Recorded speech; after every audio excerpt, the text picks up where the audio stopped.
The breaking point Captain Sarah Chen stood at the viewport of the human diplomatic vessel Harmony, watching the massive Galactic Trade Consortium station rotate slowly against the star field. For 3 years, she had made this journey every month, hoping that this time would be different. This time the alien species that controlled galactic commerce would treat humanity with even a fraction of the respect they showed each other. She was wrong every single time. The docking bay assigned to human vessels sat in the worst section of the station, where the artificial gravity fluctuated and the air recyclers worked poorly. It was no accident. The Vorthians, who dominated the consortium, made sure humans knew their place in the galactic hierarchy. At the very bottom. Sarah adjusted her crisp blue uniform and checked her tablet one more time. Today's agenda was simple but crucial.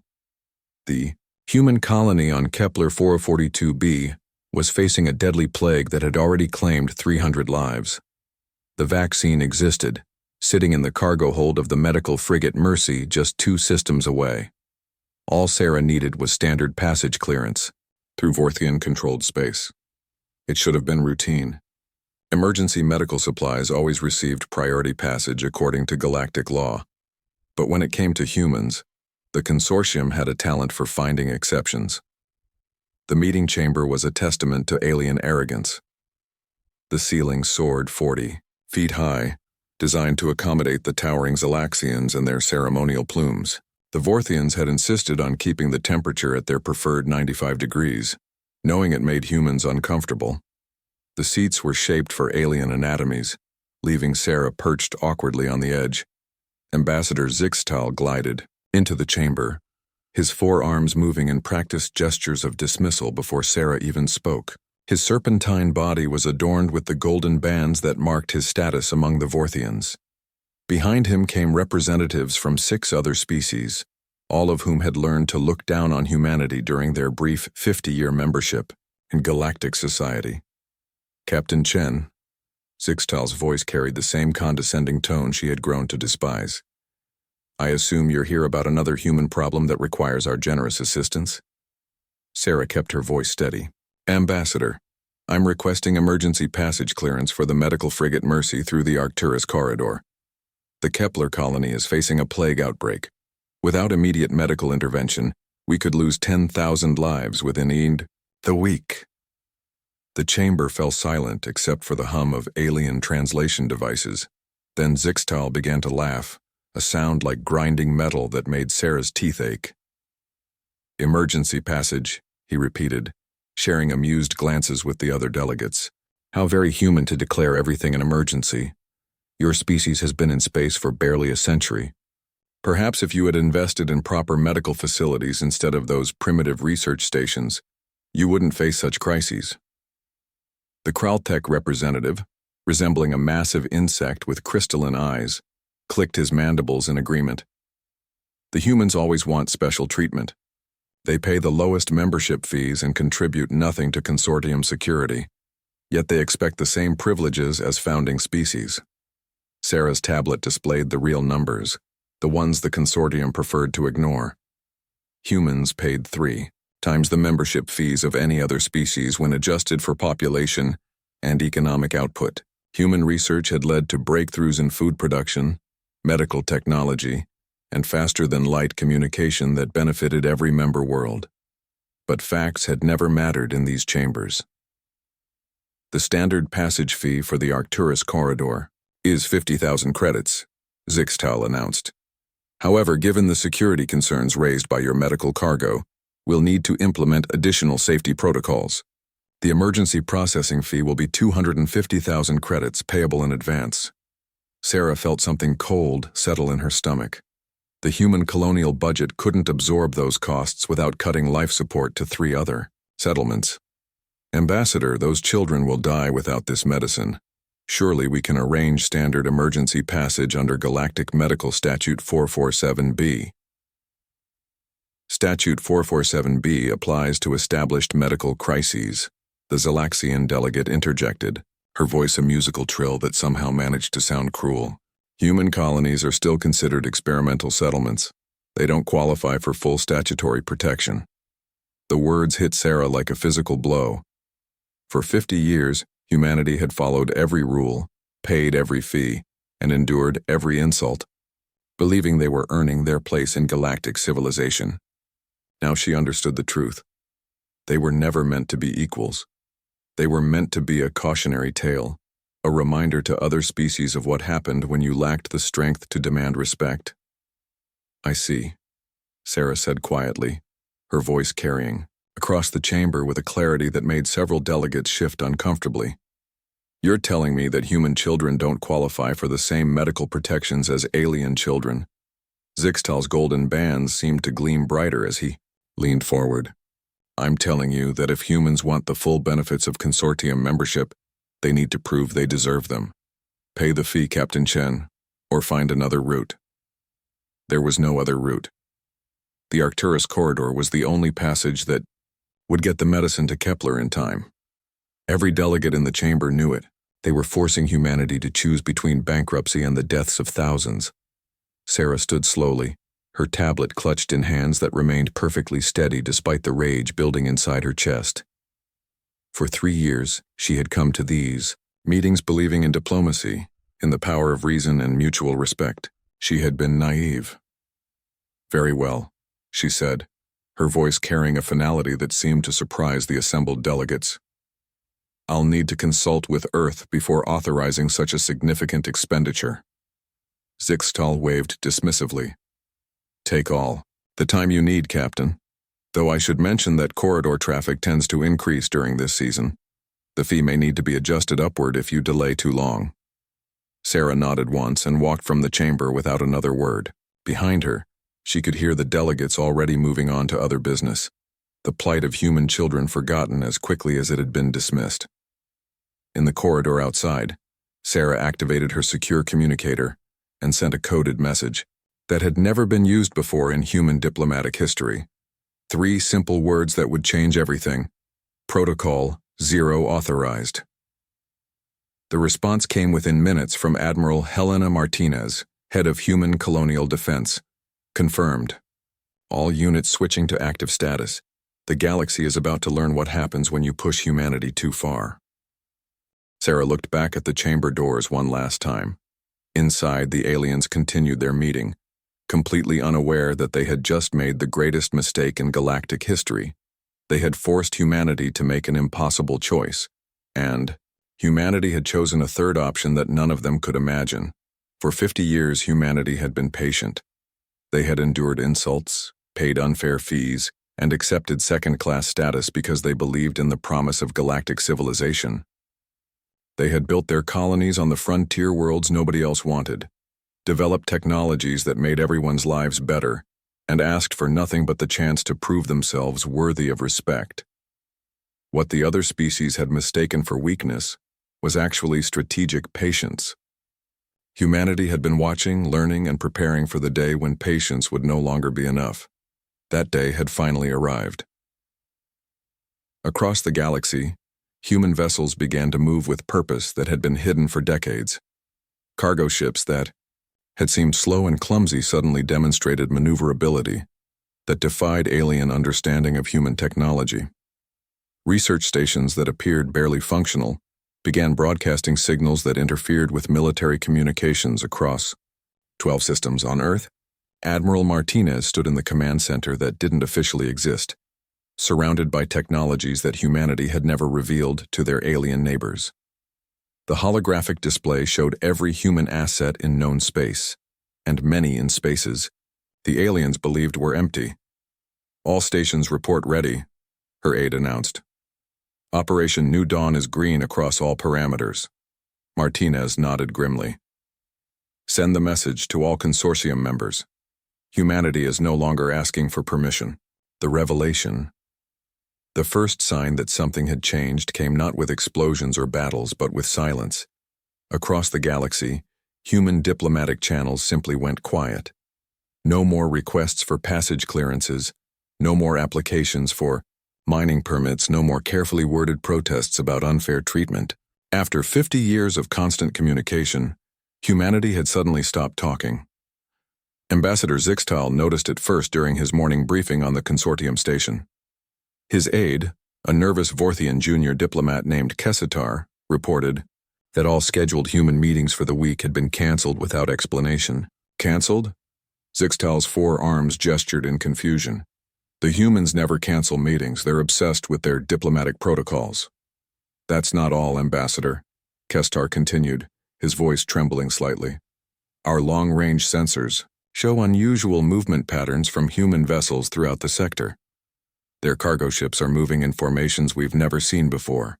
Zixtal dismissed the concern with a wave. Probably some new efficiency protocol. Humans are always trying to optimize their primitive operations. Have our military advisors expressed any concerns? Actually, sir, that's the strange part. Admiral Keksoth says the human ship movements are too coordinated to be commercial. They're moving like a fleet, but their transponders still identify them as civilian vessels. A chill ran down Zixtal's spine, though he couldn't say why. Humans didn't have a real military fleet. The consortium had seen to that by restricting their access to weapons technology and limiting their territorial expansion. Human warships were barely more than armed cargo vessels, suitable for dealing with pirates but no threat to established powers. The morning's intelligence briefing did nothing to ease his growing unease. Human colonies across the galaxy had simultaneously activated their defensive shields and ceased all non-essential communications. Mining operations had stopped, research stations had gone dark, and even human civilian traffic had reduced to almost nothing. It's like they're preparing for something, Admiral Keksoth reported via hologram, his insectoid features twitching with agitation. But our intelligence indicates no external threat to human territories. Their behavior makes no tactical sense. That evening, as Zixtal reviewed reports from across consortium space, the pattern became impossible to ignore. Every human asset in the galaxy had gone into what could only be described as defensive posture. Yet there was no enemy, no crisis, that justified such a response. Unless the realization hit him like a cold wave. The humans weren't preparing to defend against an external threat. They were preparing to defend against the consortium itself. The thought was absurd. Humanity had 12 systems and perhaps 200 armed vessels scattered across the galaxy. The consortium controlled thousands of systems and maintained fleets that could sterilize entire worlds. What could humanity possibly hope to accomplish with such pitiful resources? The answer came at dawn, delivered by a simple message broadcast, simultaneously to every consortium member world, every space station and every vessel in known space. The transmission used quantum frequencies that shouldn't have been available to human technology, reaching every corner of the galaxy with crystal clarity. The speaker was Admiral Helena Martinez, though no alien leader had ever heard her name before. She wore a uniform that was clearly military, standing in what appeared to be a command center of staggering sophistication. Behind her, holographic displays showed real-time tactical information from across the galaxy, with a level of detail that made consortium intelligence services look primitive. Citizens of the galaxy, Admiral Martinez began, her voice calm but carrying an authority that commanded attention. For 50 years, humanity has participated in galactic civilization as junior partners. We have followed your rules, paid your fees, and accepted treatment that no species should endure. We did this because we believed in the promise of cooperation, mutual respect, and shared prosperity. Zixtal felt his blood cooling as he listened from his private chambers. Other consortium leaders were undoubtedly receiving the same transmission, and he could already imagine their panic. Yesterday, human children were sentenced to death because their species lacks the political power to demand fair treatment. This is unacceptable. Today, humanity withdraws from all consortium agreements and protocols. We will no longer participate in a system designed to exploit us. The transmission paused, and the display behind Admiral Martinez shifted to show real-time images from across the galaxy. Human cargo ships were opening like flowers, revealing weapon systems that defied everything the consortium thought they knew about human technology. What had appeared to be simple merchant vessels were actually sophisticated warships using holographic disguises. For 5 decades, humanity has appeared weak because we chose to appear weak. Every insult, every unfair fee, every act of discrimination has been carefully documented and patiently endured while we prepared for this moment. The merchant fleet you've dismissed as primitive represents the most advanced naval force in galactic history. Zixtal's hands trembled as he activated his emergency communicator, trying to reach Consortium Military Command. The channel was dead. His attempts to contact other ambassadors met with static. Somehow, humanity had jammed communications across the entire consortium network. Admiral Martinez continued speaking as if she could see his growing panic. Your military communications have been temporarily disabled to prevent panic and hasty decisions. This is not an attack. This is a demonstration. Observe. The holographic display shifted to show the consortium's most heavily defended military installation, Fort Nexus, a massive battle station that guarded the approaches to the Vorthian homeworld. As they watched, 3 human vessels approached the station's defensive perimeter. The station's weapons locked onto the approaching ships, preparing to demonstrate the futility of human resistance. The human ships didn't fire a single shot. Instead, they broadcast a signal that somehow penetrated Fort Nexus's shields and computer systems. Every weapon on the station powered down simultaneously.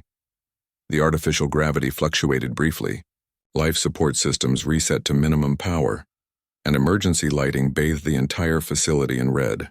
We have not harmed a single individual, Admiral Martinez noted as the image of the helpless battle station filled screens across the galaxy. We have simply demonstrated that your defenses exist only because we have allowed them to exist. This has been true for 23 years, since our technology first exceeded yours in all meaningful categories. The revelation sent shockwaves through every consortium government. For more than 2 decades, humanity had possessed the power to dominate the galaxy but had chosen instead to continue playing the role of junior partners. Why? We could have revealed our capabilities at any time, Admiral Martinez explained, as if reading their thoughts. We could have demanded respect through force, claimed territories through conquest, or established ourselves as the dominant galactic power. We chose patience instead, hoping that other species would eventually recognize our contributions and treat us as equals through merit rather than fear. Zixtal sank into his chair, finally understanding the magnitude of consortium blindness. Humanity hadn't been weak. They had been hopeful. They had genuinely believed that other species would eventually overcome their prejudices and accept humans as true partners in galactic civilization. That hope died yesterday when you condemned human children to death for profit, Admiral Martinez continued, her voice hardening. Today begins a new era in galactic relations. Humanity will no longer accept second-class status. We demand equal representation in all galactic governing bodies, equal access to trade routes and resources, and equal treatment under galactic law. The transmission showed images of human colonies that had been hidden from consortium knowledge, industrial facilities that dwarfed anything in alien space, and research installations that were advancing science at rates that made other species' efforts look stagnant. We are not conquerors, Admiral Martinez concluded. We seek partnership, not dominance. But partnership requires equality, and equality cannot exist while one species holds absolute power over others. The Galactic Consortium, as it currently exists, will be dissolved. In its place, we propose a true confederation, where every species has a voice proportional to their contribution to galactic civilization. The transmission ended, but its effects continued to reverberate across the galaxy. Within hours, human vessels had taken up positions near every major consortium facility, not threatening but demonstrating their capability to strike anywhere at any time. The message was clear. The old order was finished. Zixtal spent the rest of the day fielding desperate communications from consortium leaders demanding explanations he couldn't provide. How had humanity developed such advanced technology in secret? How had they hidden entire fleets and industrial complexes from galactic intelligence services? How had they compromised the most secure military installations in the galaxy without anyone noticing? The answers would come later, revealed gradually as humanity shared the fruits of their 50-year preparation. Breakthrough technologies in energy generation, faster-than-light travel, and quantum computing that made their previous public achievements look primitive by comparison.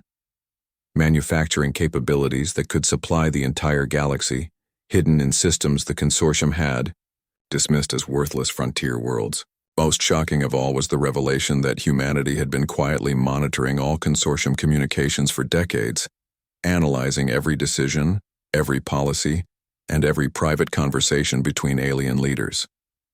They knew exactly how much contempt the other species held for humans, exactly how the exploitation system worked, and exactly which individuals were responsible for perpetuating it.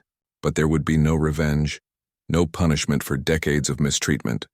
Humanity's response was characteristically pragmatic. They simply changed the rules of the game. Within a month, the new Galactic Confederation was established with true representation for all member species.